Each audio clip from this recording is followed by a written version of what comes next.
예, 안녕하십니까. 방금 소개받은 중남미 본부 양국보입니다.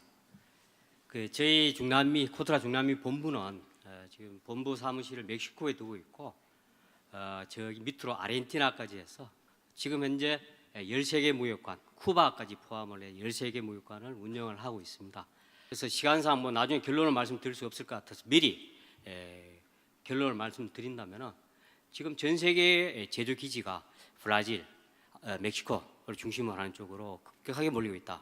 그래서 우리가 이 단일 시장으로 굉장히 크게 팽창하고 있는 중남미에 진출하기 위해서는 그쪽으로 현지화를 해야 되고, 현지화도 거기에 베이스를 둔 상상기지, 소위 말해서 각 기업들은 투자 진출을 빨리 서둘러야 될 시점이다라고 결론을 맺고 싶습니다.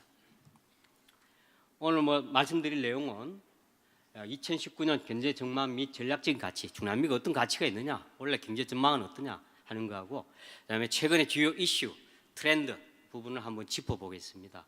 그다음에 지금 현재 기회 요인과 우리의 진출 전략은 무엇인가, 그다음에 이제 시장 진출 유망 품목은 다양하게 있겠습니다만은 간단하게 몇 가지 품목을 정리해 보겠습니다. 우선 2019년 전망, 경제 전망을 살펴보겠습니다. 결론적으로 2019년 중남미 전체적으로 완만한 경기 상승을 전망되고 있습니다. 경제 성장률 면에서도 보시다시피 2016년에 마이너스 0.6%를 기록하면서 바닥을 찍고 나서는 계속해서 성장세를 나타내고 있고, 금년에는 2.2%의 안정적인 성장세를 가져올 전망입니다. 국가별로 주요 경제 전망을 보면은 멕시코 최근에 아주 핫했죠. 한국 기업들 진출도 많고 굉장히 그 중남미 대표에서 우리 수출도 많고, 우리나라 그러니까 경제부, 멕시코 경제부에 등록되어 있는 한국계 기업이 1,800개 산하됩니다. 그래서 거기에서 거기 노동자를 10만 명 이상 고용을 하면서 멕시코 경제에 혁혁한 기여를 하고 있는 우리 기업들이 많습니다. 그래서 멕시코가 특히 USMCA라고 합니다. 납타가 작년에 9월달에 USMCA로 타결됐는데 안정적으로 협정이 잘 체결이 됐습니다. 그리고 해외 각국의 투자가 계속적으로 증대되고 있고 해서 멕시코가 2.5% 안정적인 성장률. 그다음 브라질이 여러분 잘 아시다시피 좌파에서 우파 정부로 변형되면서 원래 정권이 교체가 됐습니다. 그래서 대선을 무난히 넘어가면서 경제가 굉장히 빠른 속도로 회복되지 않을까 하는 전망을 가지고 있고, 칠레, 페루, 콜롬비아가 굉장히 안정적으로 성장할 전망입니다. 특히 콜롬비아 같은 경우는 지금 OECD 가입도 인정이 됐고, 그다음에 반군하고 평화협정이 체결되고 하면서 예전에 마약 소굴이라는 그런 악명을 벗어나면서 굉장히 빠른 속도로 성장하고 있는 그런 지역입니다. 따라서 2014년 이후로 국제 원자재 가격이 상당히 반등하면서 2017년까지는 13% 이상의 수출 증감률을 나타내고 있고, 아마 지난해에도 굉장히 개선이 됐을 것이라고 전망이 되고 있습니다. 자, 이러한 그 경제 전망을 가지고 있는 중남미는 사실 저희들이 잘 인식 못하고 있는 사이에 저희들이 보통 이렇게 표현을 합니다. 중남미는 삼견 시장이다. 선입견이 있고 편견이 있는, 우리한테 상당히 왜곡되어 있는 시장이다. 그러나 백문이 불여일견이다. 가서 보고 실질적으로 시장을 가보면 많은 것을 느낄 수 있는 그런 시장이다라고 볼 수 있습니다. 두 가지 특징이 있습니다. 대규모 시장이다. 또 하나는 그 뒤에 블루칩 시장이다라는 말을 붙여놨습니다. 대규모고 블루칩이다. 블루칩이란 말은 조금만 투자를 하면 많은 성과가 나온다, 이런 의미입니다. 그래서 데이터로 한번 보겠습니다. 중남미는 어떻게 해서 대규모 시장이냐. 인구 면에서도 서남아, 중국, 아프리카에서 6.4억 명을 확보하고 있는 대규모 시장이고, 중남미 GDP만 해도 세계적으로 북미, 유럽, 중국 다음으로 GDP 규모를, 통합된 GDP 규모를 가지고 있습니다. 근데 이보다 더 중요한 것은 우리나라와의 교육 관계입니다. 지난 30년 동안 우리나라와의 교육 관계를 내부적으로 자세히 분석을 해보면 굉장히 우리 기업들한테 효자 시장이다라는 것을 여러분들이 알 수가 있습니다. 그 왼쪽 밑에 표에 나와 있습니다만은 교육 규모, 무역 수지가 나와 있는데, 특히 대중남미 교육이 한참 많았던 2011년에 우리나라 전체 미국, 일본, 중국 다 팔아가지고 300억 달러 흑자를 냈는데 중남미에서 가져온 것이 200억 달러를 가져왔습니다. 이 정도로 여러분들이 아는 새 모르는 새 우리한테 꾸준하게 항상 옆에 있고 우리가 가서 노력만 하면은 많은 것을 가져다 주는 블루칩 시장이었다. 지금도 굉장히 높은 무역 수지 흑자율을 기록을 하고 있습니다. 국가별로 우리나라의 무역 수지를 비교해 보면은 물론 금액면으로는 아시아가 2017년인가 기준으로 1,000억 달러 이상의 흑자를 냈습니다. 아시아가 1,048억 달러의 흑자를 냈고, 그 다음에 북미가 240억 달러의 흑자를 냈고, 중남미가 110억 달러를 내 가지고 그해 우리나라 총 무역 흑자의 11% 정도를 달성한 걸로 나와 있습니다. 그러나 이것을 실질적으로 분석을 해보면은 교육 규모 대비해서 흑자를 얼마를 냈느냐, 소위 말해서 얼마만큼 거래를 해가지고 이만큼 벌었느냐를 따지면은 이 중남미가 흑자율이 24.3%. 그 다음으로 1위를 했습니다. 지역별로 봤을 때 24.3% 1위를 했고, 그 다음에 이제 북미 아시아가 따라올 정도로 내용적인 면에서 굉장히 우리한테 전략적인 가치를 가지고 있는 중요한 시장이다 하는 것을 말씀드릴 수 있겠습니다. 다음으로 지금 최근 들어서 미국하고의 관계, 미국, 멕시코 또 미국과 중남미의 관계가 조금 소원해지면서 이 무역 다변화를 꾀하게 되고 중남미 국가들끼리 우리 한번 뭉쳐보자 하는 그런 분위기가 지금 빠른 속도로 확산되고 있습니다. 그래서 태평양 동맹하고 남미 공동시장하고의 통합 움직임이 일어나고 있습니다. 만약에 이것이 통합될 경우에는 지금 옆에도 써놨습니다만은 유럽 또 일본과 비슷한 거대 시장이 탄생하게 됩니다. 인구는 전체 약 5억 명 이상, 그 다음에 GDP 규모가 4.7조 US 달러가 넘어가는 거대 시장이 탄생하게 됩니다. 근데 그러면은 이것이 그럼 굉장히 오랜 시간이 걸릴 것이냐? 절대로 그렇지 않다고 보고 있습니다. 추진 현황을 보면은 벌써 지난 7월 달에 PA와 메르코sur의 정상들이 멕시코에 모여가지고 회담을 하고 빠른 시일 내에 이 통합 블록을 통합하는 쪽으로 추진을 하자 하는 의견의 일치를 봤습니다. 굉장히 빠른 속도로 통합 움직임이 일어나고 있습니다. 그래서 이 표에 있습니다만은 북미, 유럽, 중국, 일본의 다음으로 큰 GDP 규모를 가진 인구 규모 5억의 거대 시장이 탄생할 가능성이 있다. 그래서 아까 처음에 제가 결론적으로 이런 큰 시장에 현지화를 해야 된다 하는 말씀을 드렸습니다. 현지 시장에 들어가서 이 큰 시장을 엔조이하고 또 멕시코 시장이나 브라질 시장에 들어가서 미국 시장을 쳐다보는 그런 노력을 해야 되지 않느냐 하는 생각하고 있습니다. 자, 이런 전략적 가치와 규모를 가지고 있는 중남미에 최근에 특히 작년 트럼프 대통령이 취임하고 나서 작년까지 어떤 주요한 이슈와 트렌드가 있었는지 한번 살펴보겠습니다. 가장 중요한 것은 바로 이것입니다. 새로운 북미 지역의 통상 질서가 구축이 됐다. 결론적으로 큰 변화 없이 미국과 캐나다, 멕시코가 새로운 협정을 체결했고 이 안정적인 무역 협정으로 인해서 외국의 투자가 계속해서 멕시코로 몰려들고 있다라고 결론을 내릴 수 있겠습니다. 지금 현재 멕시코에는 전략적인 요충지입니다. 특히 USMCA의 주요한 내용을 보면은 제일 중요한 것이 역내 가치 비중 확대 이렇게 보고 있습니다. 여기 이제 오신 분들 중에 특히 이제 그 멕시코 쪽에 자동차 부품 수출하시거나 OEM 수출하시거나 뭐 하시는 분들도 많이 계실 텐데 이게 굉장히 이제 뜨거운 감자가 됐습니다. 뭐냐? 미국이 주도를 해서 협정을 개정을 하면서 역내 생산, 즉 캐나다, 미국, 멕시코 내에 생산하는 것으로 보고 관세를 면제해주기 위해서 역내 생산분의 몇 퍼센트 활용해야 되느냐? 처음에는 62.5% 정도 됐는데 이걸 75%까지 끌어올렸습니다. 소위 말해서 멕시코에 투자하고 있는 기아 자동차가 거기서 만들어서 미국으로 면세 수출을 하기 위해서는 75% 되는 부품을 멕시코 내에서 또는 미국에서 캐나다에서 구입한 것을 써야 된다 이런 이야기다. 그 멕시코 내에 다국적 글로벌 자동차 제조사들이 다 들어가 있습니다. 포드, 닛산, 뭐 BMW, 벤츠까지 다 들어가 있는데 이 회사들이 이제 그 현지 역내에서 생산되는 부품을 사서 써야 되는 부담이 굉장히 늘어났다. 이것이 가장 중요한. 두 번째로 미국이 또 고려를 하나 건 것이 있습니다. 고임금 노동 가치를 높여놨습니다. 거기 보면은 승용차의 40%, 트럭의 45%는 시간당 최소 16달러 이상을 받는 고임금에서 나오는 제품을 쓰라 이렇게 묶어놨습니다. 사실 이것은 멕시코 현지에서 볼 때는 어떻게 보면은 뭐 노예 계약이다라고까지 평할 정도로 굉장히 미국 쪽에 유리한 그런 계약 조건입니다. 왜? 멕시코는 지금 제조업의 시간당 노동자 임금비가 시간당 2.3달러, 2.4달러 이 정도밖에 안 됩니다. 그럼 시간당 16달러 제품은 어디 있거냐? 미국 거나 캐나다 거다. 특히 미국에서. 그러니까 미국에서 협상을 하면서 자동차 관련해서 핵심 부품은 또는 대규모 R&D가 들어가는 부품은 미국 거를 쓰라 하는 그런 내용입니다. 그래서 엔진이라든가 트랜스미션이라든가 주요한 부분은 우리 거를 사다 쓰라 하는 그런 조건을 붙여놨습니다. 그래서 멕시코 사실은 그 자국 산업에서도 굉장히 이거는 불합리한 조건이다 하면서도 어쩔 수 없이 받아들인, 지금 당장은 발등에 떨어진 불이 아니기 때문에 받아들일 수밖에 없는 그런 내용입니다. 그래서 고임금 노동자 가치 비중을 높여라. 그런데 이제 이게 왜 멕시코에서 받아들이냐면은 이 규정을 위반했을 경우에, 즉 로컬 콘텐츠를 맞추지 못했을 경우에 이 제재가 상당히 미약합니다. 지금 현재 최혜국 관세, 그걸 못했을 경우에 최혜국 관세를 2.5%를 매기겠다 이렇게 돼 있습니다.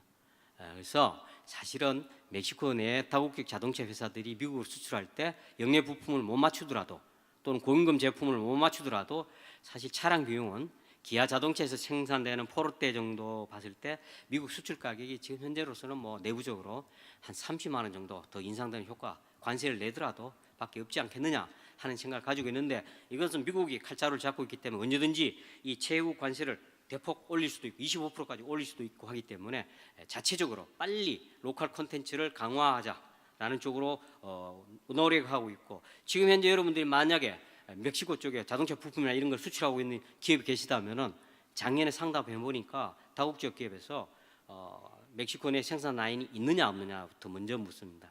그래서 있다 그러면 협상이 시작이 되는 거고, 없고 한국에서 가져오는 거다 하면은 일단 나중에 보자 하는 쪽으로 굉장히 빠르게 협상 분위기가 바뀌고 있습니다. 그래서 이 멕시코 쪽으로 진출 희망하시는 기업들은 빠른 시간 내에 현지 진출 기반, 제조 기반을 구축한 쪽으로 관심을 기울이셔야 될 것이다 하는 생각을 가지고 있고, 그럼 네 번째 그 미국 세이프가드 조치 뭐 해가지고 자동차 쪽에서는 수입 코트 초과 시 뭐 25% 수입 관세 적용한다 이렇게 돼 있는데, 자동차는 연 260만 대를 넘었을 경우에 25% 관세를 매기겠다. 근데 부품은 뭐 1,000억 달러 이상 수출했을 경우에 관세를 매기겠다는데, 이 부분은 큰 문제가 안 되는 걸로 지금 이제 이해가 되고 있습니다. 지금 멕시코에서 전체 생산하는 것이 대충 이 정도에 미달하고 있기 때문에 큰 문제는 안 되고 있는 것으로 알고 있고, 그 외에 전자상거래 뭐 USMCA 지속 6년마다 계속해서 검토한다 하는 규정들이 있습니다. 그래서 미국하고 캐나다, 멕시코의 그 납타 협상 재협상 결과 USMCA라고 명칭이 개정된 협상의 가장 중요한 것은 자동차 산업을 중심으로 하는 역내 가치 비중 증대라고 볼 수 있습니다. 여기에 대응할 수 있는 우리의 전략은 현지 기업, 현지 제조 기반을 구축하는 것이다라고 요약이 될 수 있겠습니다. 그 다음으로 또 이슈가 되는 것이 작년 12월 30일 날 발효가 됐습니다. CPTPP입니다. 그래서 멕시코, 일본, 싱가포르, 호주, 뉴질랜드, 캐나다에서 발효가 되기 시작했고, 향후 20년 내에 모든 참가국의 관세가 철폐될 예정입니다. 이게 상당히 RCEP나 여러분 아시다시피 납타에 부응하는 굉장히 큰 FTA입니다.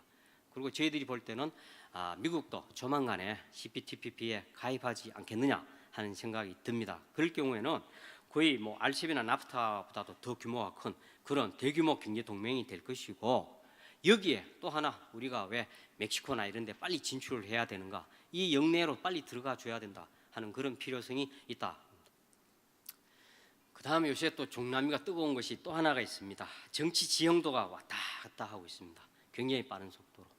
특히 중남미 같은 신흥국가들은 이 정치 지형도가 어떻게 바뀌냐에 따라서 한국과의 경제 방향이 왔다리 갔다리 하기 때문에 굉장히 중요한 이슈다.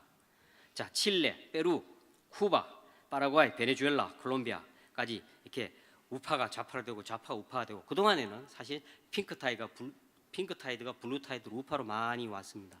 그런데 작년에 큰 변화가 두 개가 있었습니다. 바로 멕시코하고 브라질.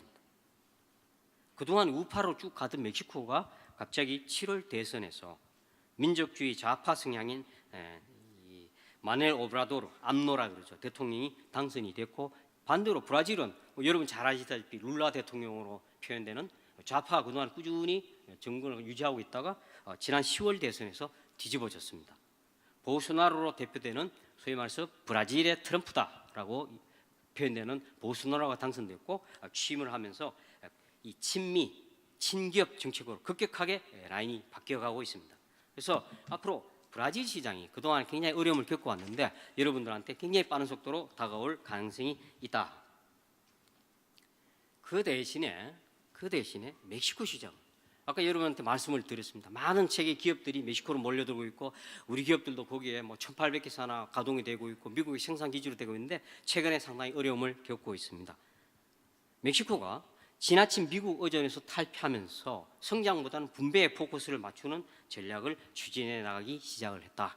그래서 결론적으로 밑에 보면은 멕시코 최근 들어서 불확실성의 시기에 진입을 하고 있다. 앞으로 잘 모르겠다. 이 멕시코 그동안 굉장히 시장 여건이 좋고 인건비도 싸고 FTA도 많이 체결했고 지정학적 중심이고 해서 멕시코가 우리 기업의 중심지라고 많이 해왔는데 이거 좀 지켜봐야 되겠다.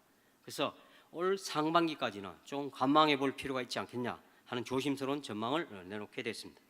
그래서 지난 뿌리당으로 표현되는 아주 그 여당들 이 친겨 또 친미 중심의 그 정부를 안노 대통령이 삼수를 하고 뒤집고 나서 부패 종식, 복지 확대, 그다음에 자유무역지대 추진, 그다음에 비개입주의, 민족 자결의 원칙 이런 걸 내세우면서 상당히 좌파 쪽으로 가고 있다.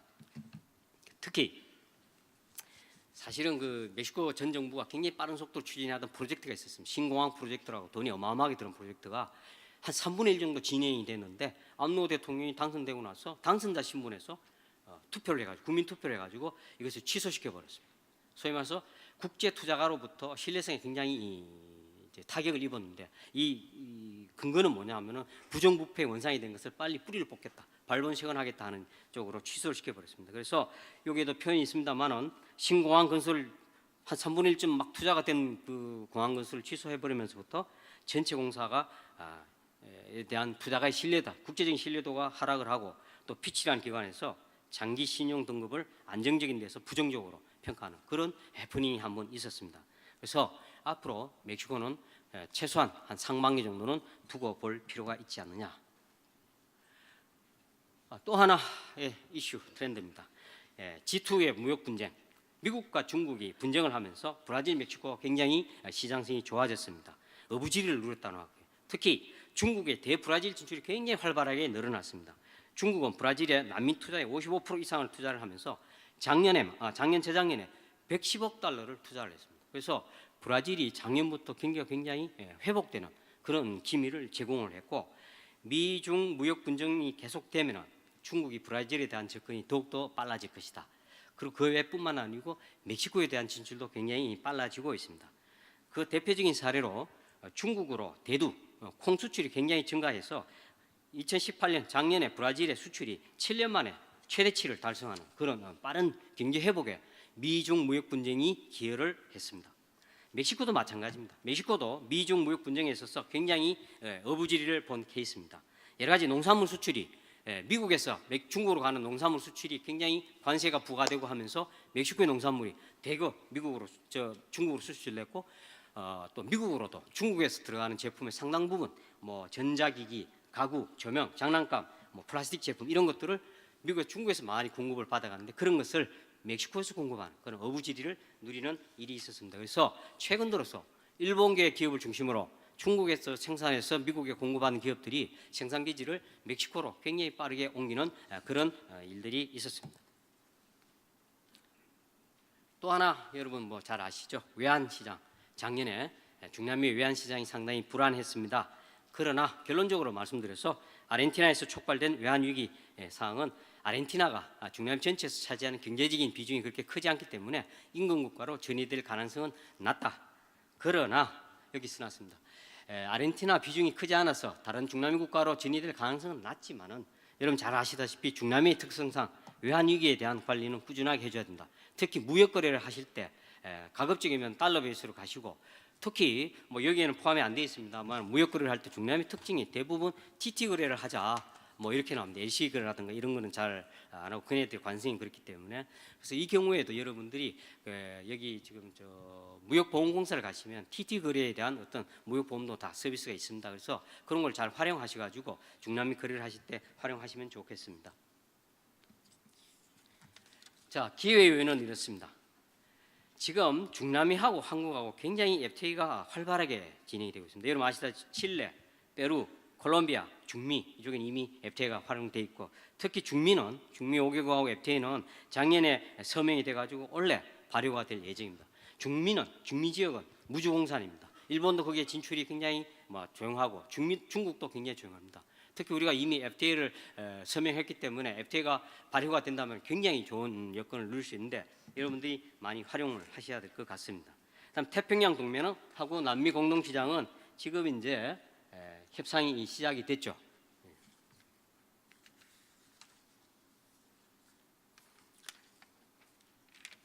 자, 글로벌 제조 거점으로 분산하는 중남인데 이 부분 자료로 대하시고요.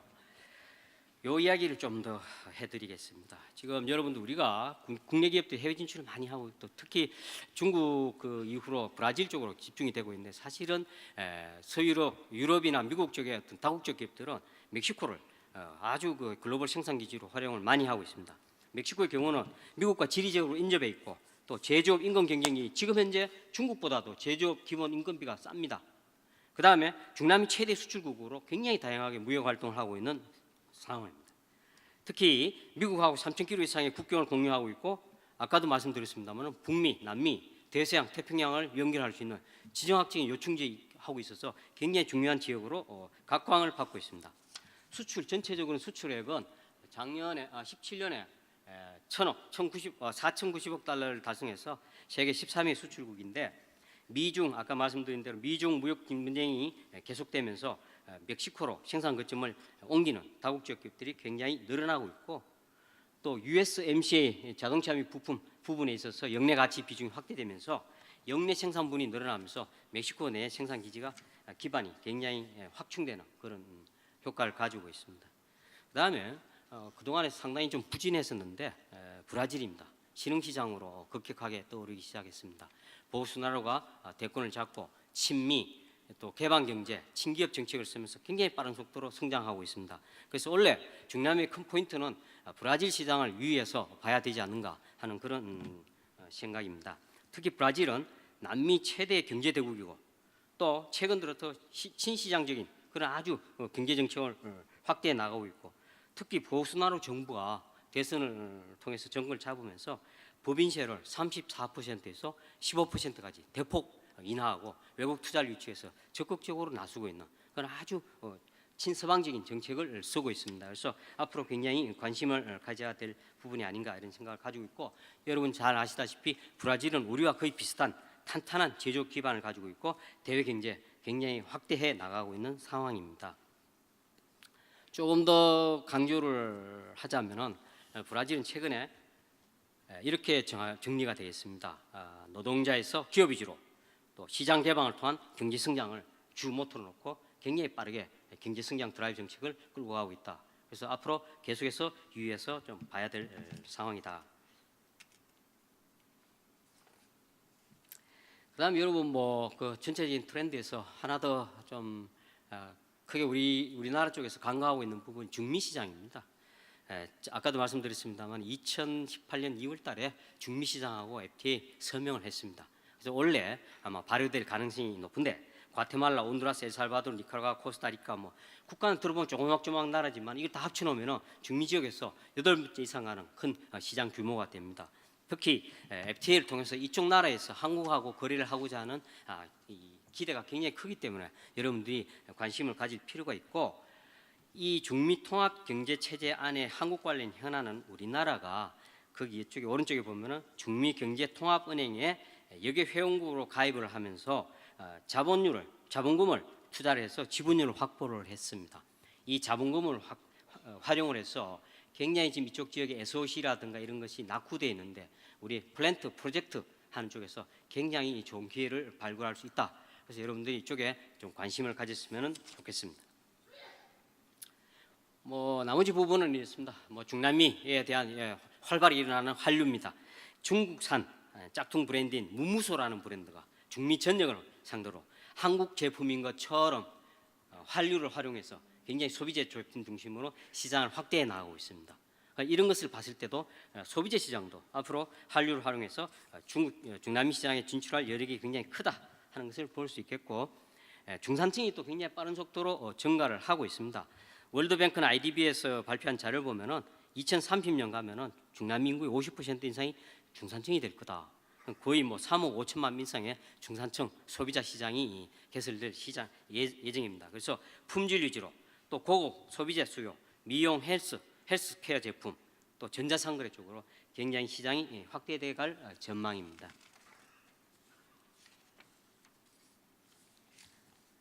시장 진출 유망 품목을 간단하게 보겠습니다.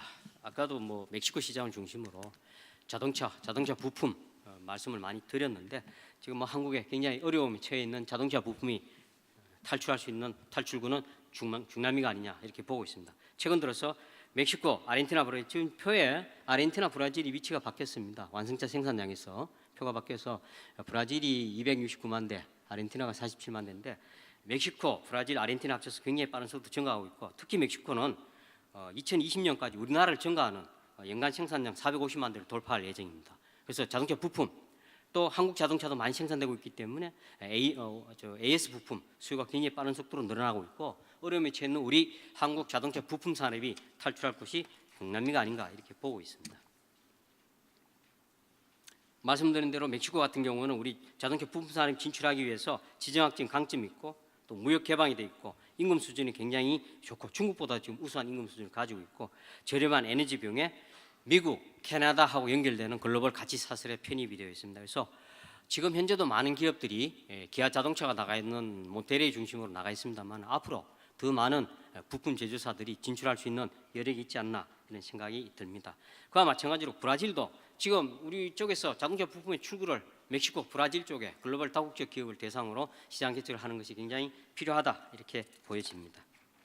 기아와 현대자동차의 현지 진출이 굉장히 유망하고 특히 페루라든가 도미니카 공화국 이런 데 가면 한국 자동차, 중고자동차가 굉장히 인기를 끌고 있습니다. 이에 따라서 여기에 필요로 하는 AS 부품 수요도 굉장히 빠른 속도로 늘어나고 있습니다. 그 외에 지금 뭐 아까도 말씀드렸습니다만은 중산층이 증가하고 있어서 보건의료 시장 또는 우리 한류를 활용한 화장품 특히 멕시코를 중심으로 화장품이 작년부터 굉장히 이 시장이 뜨거워졌습니다. 그래서 지금 여러 기업들이 현지에서 성공 사례를 지금 보이고 있는데 유명한 유통 체인에서도 자체적으로 K-뷰티 부스를 만들어갈 정도로 한국 화장품에 대한 수요가 굉장히 늘어나고 있습니다. 그래서 좀 더 여러분들이 관심을 가지시면은 굉장히 시장이 유망할 것 같고 마지막으로 하나 더 말씀드릴 것은 여기 오신 분들 중에 뭐 우리 방산 또 뭐 이런 쪽에 워낙 대기업이 많이 하고 있어서 얼마나 수요가 많으신지 모르겠습니다만은 방위 산업은 소위 말해서 조선과 마찬가지로 하나의 종합 산업입니다. 여러 가지 IT 뭐 제철부터 해가 많은 게 다 종합되는데 이 중남미가 굉장히 방산 산업에 굉장히 시장이 무궁무진하다 이렇게 되어 있습니다. 특히 마약 뭐 재배 유통에 대한 문제점도 많고 조직 범죄, 인신매매가 많고 또 각국의 군비 경쟁이 은근히 굉장히 치열합니다. 그다음에 국경 분쟁 또 장기 내란에 따른 휴유증 이런 게 있어서 이 방산 산업의 수요가 굉장히 늘어나고 있고 앞으로도 시장이 굉장히 유망하다. 그리고 우리나라가 최근에 조선 산업이 굉장히 어려움이 많은데 이 중남미 쪽에 의외로 군함을 중심으로 해서 조선에 대한 수요가 굉장히 빠르게 늘어나고 있습니다. 최근에 어려움을 겪고 있는 우리 조선 산업도 탈출구를 마련할 수 있지 않을까 이런 생각이 들고 그 외에 조선 외에도 여러 가지 방산 특성상 아까도 말씀드렸습니다만 다양한 제품이 필요하고 있어서 저희 중남미 본부에서 민간 부분 이제 방산을 하는 민간 부분하고 각국에 나와 있는 무관부 국방부 무관부하고 저희 코트라가 연합을 해서 기업 무관 코트라로 구성된 민간군 상시 방산물자 수출 협업 체제를 가동 중에 있습니다. 그래서 혹시 이 중에 중남미 쪽으로 방산물자 진출에 관심을 가지고 계신 분들은 저희들한테 연락을 해주시면 수시로 정보를 교류하면서 협업을 해 나갈 수 있도록 말씀을 드렸고 옆에는 참고하시라고 중남미의 방산수출 현황을 표를 만들어놨습니다. 2012년에 KT-1 훈련기가 최초로 페루에 수출되었습니다. 그다음 2013년에는 조선 쪽으로 다목적 군수함이 7천만 달러 규모로 중남미 최초로 수출됐고 굉장히 빠른 속도로 확대돼 가고 있습니다. 작년에도 제2호 다목적 군수함 6천만 달러 이상 가는 군수함이 수주가 됐고 앞으로도 더욱더 확대되어 나갈 전망입니다. 자세한 내용은 혹시 궁금하신 사항이 있으시면 개별적으로 연락을 주시면 답변을 드리도록 그렇게 하겠습니다. 감사합니다.